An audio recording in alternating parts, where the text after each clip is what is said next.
গতকাল সন্ধ্যেতে ছিল আমাদের জমজমাট ফুচকা পার্টি। হ্যাঁ, অনেক দিন ধরে ভাবছিলাম যে বাড়িতে একটু ফুচকা বানিয়ে খাই, কারণ সত্যি বলতে কি জানো তো, আমার না ফুচকাটা, বাইরের ফুচকাটা না আমার শ্যুট করে না, জানি না কেন। আমি ফুচকা খেলেই আমার খুব শরীর খারাপ করে বাইরে থেকে ফুচকা খেলে। তাই জন্য মনে হয় যে বাড়িতে বানিয়ে খাওয়াই ভালো। ওতে তুমি নিজের ইচ্ছা মতন বানিয়েও খেতে পারো, আর বাইরে খেলে দুটো তিনটের বেশি তো ফুচকা আমি খেতেও পারবো না, কিন্তু বাড়িতে বানালে আমি চারটে ফুচকা তো অন্তত খেতে পারবো।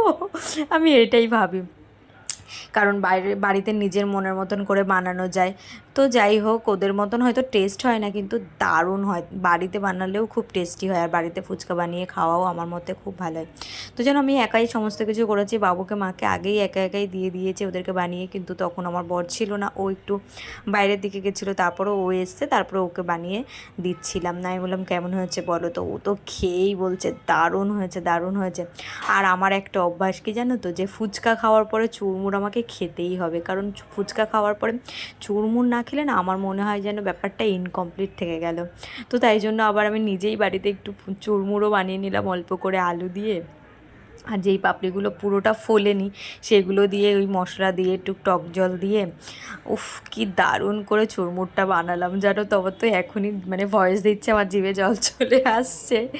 তো তারপরে ফুচকা খেয়ে নিয়ে আমি চুরমুরটাকে বানিয়ে রেখে দিয়েছিলাম, যে পরে বসে বসে খাবো। তো বানানোর সময় বরকে একটু টেস্ট করালাম, আমি বললাম একটু টেস্ট করে দেখো তো কেমন হয়েছে।